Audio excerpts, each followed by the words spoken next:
सरकार लाखों लाखों करोड़ रुपए खर्च करता है कुछ कीमती खरीदे खातिर। इ लोग जन खरीद रहल बा दुनिया के कोनो भी डिफेंस सिस्टम से महंगा बाटे, कोनो भी इंफ्रा से बड़ा बा।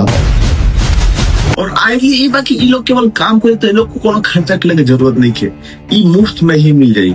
और इ बेस कीमती चीज बाटे राउ वोट। अब भाई हाल ही में सुप्रीम कोर्ट तमिलनाडु सरकार के फटकार लगेले रहले, काहे से कि तमिलनाडु सरकार प्लान करत रहे कि राज्य में सबको ही के 100 यूनिट बिजली फ्री मिली। तो सुप्रीम कोर्ट बोला कि रुको जरा रुको, आजकल बहुत हो रहा कि सरकार को सब कुछ फ्री ही देवे के बा, फ्री बिजली देवे के बा, फ्री खाना देवे के, फ्री के ट्रांसपोर्ट देवे के बा। अभी तमिलनाडु सरकार रौरा ही तो फ्री बस सर्विस खातिर 3600 करोड़ रुपया खर्च कैले रहनी। रौरा पहले से ही अपना राज्य के 1 करोड़ 15 लाख महिला के 5000 रुपया दे चुकल बानी और बोल रहल बानी कि भाई अगर चुनाव जीत गनी तो हम अगला महीने से 2000 देम। इतना ही ना, सुप्रीम कोर्ट तमिलनाडु सरकार से कहती अरे भाई रुआ देता नहीं, सबके देता नहीं, ओकरा वजह से जितना पैसा आप ऑलरेडी दे चुकल बानी ओकरा वजह से राउर रेवेन्यू डिफिसिट 50,000 करोड़ रुपया हो गइल बा। अब जब आगे की कहत नहीं देवे के तब पैसा लाएम कहां से? रौरा अगर फ्री भी ना सुन रहे हो तो हम रौरा से बता दी कि फ्री भी होला का। जब सरकार जनता के फ्री में कुछ भी देवेला तो ओकरा के फ्री भी कहल जाला, यानी कि जनता के फायदा पहुंचावल फ्री भी होला। तो रौरा पूछे तो ऐसे तो सब फ्री भी हो गए, ये तो सरकार के काम बा ना फ्री में फायदा पहुंचावल। हाँ, कहे से कि हमनी के देश एगो गरीब देश है, इट्स अ सोशल स्टेट जेमे सोशल स्कीम जरूरी होखेला, ओकरा के भोजपुरी में खर्ची या भत्ता कहल जाला।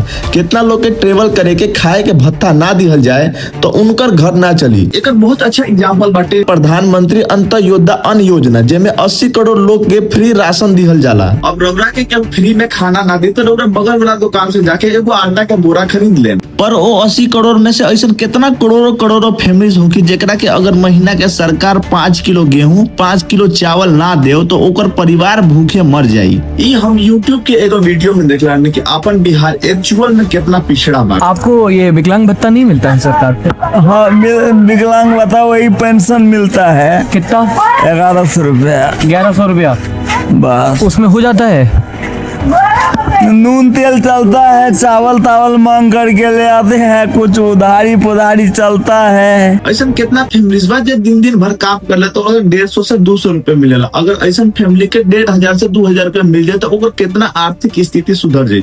और दूसरा सबसे इम्पोर्टेंट बात का सरकार के पास ये फ्री भी देवे के पैसा बा भी या ना, और अगर बा तो आ कहां से रहोगे? ओकरा खातिर आखिर सेक्रीफाइस क्या कइल जाता? और यही जो हमनी के वीडियो के एगो सबसे इम्पोर्टेंट टर्म सामने आवेला, रेवेन्यू डेफिसिट। एकरा के भी एकदम सरल भाषा में समझ लिया। सबसे पहले आवेला रेवेन्यू। तो सरकार जब जनता से टैक्स कलेक्ट करेले, अलग अलग टाइप के फीस कलेक्ट करेले, उस सरकार के रेवेन्यू हो गई। और दूसरा तो सरकार के बहुत खर्चा भी बा, ऐसे सरकार अपना सरकारी कर्मचारी के सैलरी देवेले और भी ओकर बहुत सारा रोजमर्रा के खर्चा होला। अब वो ओकर रेवेन्यू एक्सपेंडिचर हो गए। जो फ्री बी वाला पैसा बा वो भी रेवेन्यू एक्सपेंडिचर में ही काउंट होला। तो अगर सिंपल भाषा में हमनी के समझी सरकार के अगर रेवेन्यू ओकरा एक्सपेंडिचर से ज्यादा बा तो सरकार हमेशा सरप्लस में रही, यानी कि फायदा में रही, जो अच्छा बात बा। लेकिन अगर सरकार जरूरत से ज्यादा खर्च करे तो वो रेवेन्यू डेफिसिट में चल जाये। अब सरकार खर्चा ओकरा आमदनी से ज्यादा होता। अब सपोज करी के रौरा अगर ज्यादा खर्चा कर दी और उतना रौरा पास आमदनी नहीं है तो रौरा का करें?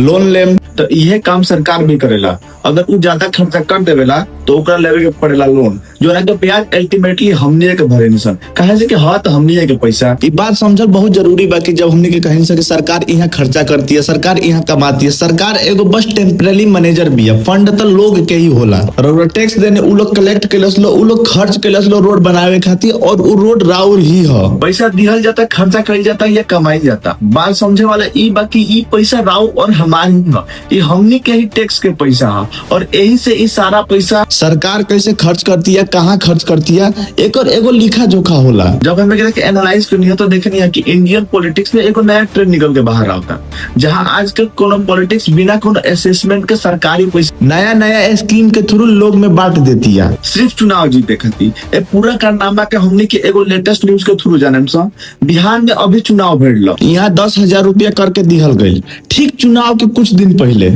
और ये जो 10,000 रुपया दियल गए रहे, वो दियल गए रहे। मुख्यमंत्री महिला रोजगार योजना के तहत महिला में सवा रोजगार और उद्यमिता के बढ़ावा देवे खातिर यह नोट करे वाला बात बा कि पैसा देवे में कोनो दिक्कत नहीं है। प्रॉब्लम बावे सबके अंधाधुंध पैसा बांट देहल। रउरा कहता नहीं कि औरत के ई पैसा उनकरा के छोट मोट बिजनेस करे खातिर दिहल जाता, पर रउरा ई नहीं कि देखो कि ऐसा कितना औरत बारी जे पहले से ही एगो छोट मोट बिजनेस करता रही या करे के चाहता रही, रउरा सबके पैसा बांट देनी। कैसे कि सरकार के ई पता बा कि भले सारा औरत बिजनेस ना करो, पर सारा औरत तो वोट तो दी। और एक कारनामा से 3 चीज बाहर आई। पहला, ऑपोजिशन से भी यह अनाउंसमेंट हो गई कि अगर हम सरकार में आए तो हम भी पैसा बांटे। कैसे कि चुनाव उनकरा के भी जीते के बाद। दूसरा, इनकर सरकार आराम से बच गई। और तीसरा सबसे इम्पोर्टेंट पॉइंट, बिहार ओ वक्त बिहार रेवेन्यू सरप्लस प्रोजेक्ट करते रहे, लेकिन ये स्कीम के बाद बिहार रेवेन्यू डेफिसिट में चल गई और एक फिजिकल डेफिसिट जो पूरा घाटा बा वो 3 गुना बढ़ गई। और इस सिर्फ बिहार के ही बात नहीं, एक टाइम इतना स्टेट बांटे नु जे सिर्फ चुनाव जीते खातिर फ्री में पैसा बांटे ताड़े। मध्य प्रदेश, आंध्र प्रदेश, केरला, तमिलनाडु और वेस्ट बंगाल।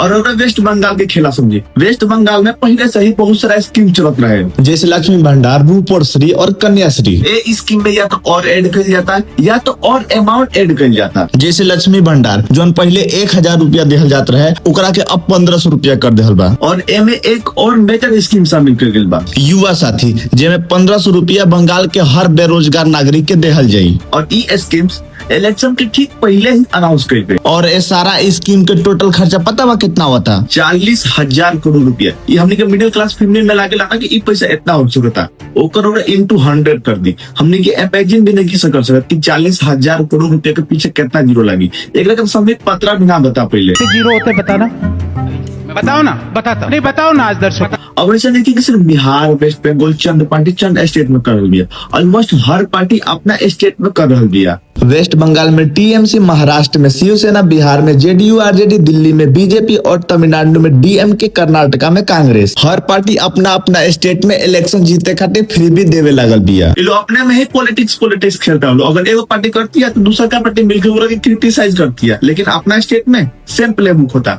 अगर वह चुनाव आ गई तो कहियन के 1000 देते नहीं तो भैया हम 2000 दे। लेकिन याद रखे वाला बात है कि जो 1000 और 2000 वाला रुपया बा, ये हमनी के टैक्स के पैसा हो। ये लोग अपना जेब से नहीं चलोगे। অন্য কোনো স্কিমে যদি তারা টাকা না পায় তাহলে তারা 1000 টাকা করে 3000 টাকা করে আপনাদেরকে ঢুকাবো। अब ये इलेक्शन जीते खातिर एगो प्ले बुक से बन गई बा। अगर ओकरा चुनाव जीते के बा तो एगो नया स्कीम लाई और पैसा बांटी। अगर ऑलरेडी कोनो स्कीम चलता है तो ओमे पैसा बढ़ा दो, और अगर ये दोनों होता है तो एगो और स्कीम लाओ जेमे औरतन के पैसा दो। हम के मध्य प्रदेश के एग्जाम्पल से समझाओ नहीं। जब मध्य प्रदेश में शिवराज सिंह चौहान सीएम रहे तो एगो बहुत बढ़िया आइकॉनिक स्कीम निकल। ओकर नाम रहे लाडली बहना योजना।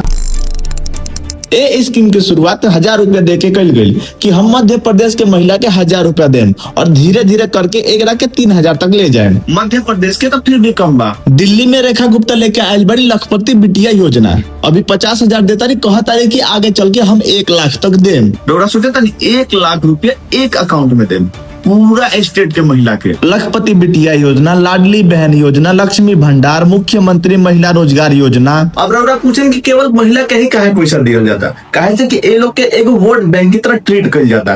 पहले के जमाना में लोग जात और धर्म के नाम पर वोट बैंकिंग करता है, लेकिन अब ये लोग 50% पॉपुलेशन के डायरेक्ट टारगेट करता लो, काहे से कि महिला हर धर्म हर जाति में बड़ी। ये बात बिल्कुल सही बा कि महिला के पैसा देला से ओ लोग के फाइनेंशियल कंडीशन इंप्रूव हुए, लेकिन उ लोग ई ना बताई कि ओसे ए लोग के वोटिंग कंडीशन भी इम्प्रूव हुई। देखिए अगर चुनाव जीतने के बाद गठजोड़ बनावे के पड़ेला। ओकर एगो गठजोड़ का होखेला कि ओकरा के 80-20 कर ला। 80% हिंदू बने, 20% मुस्लिम बने, या तब भी रोगा कास्ट वाला कर ली। जैसे कि यादव, जाट, ओबीसी, पंडित, बनिया, ई वाला गठजोड़ बना ली। आप इरोड़ा कास्ट और रिलीजन वाला छोड़ी और जेंडर के बेस पर खेली 50-50।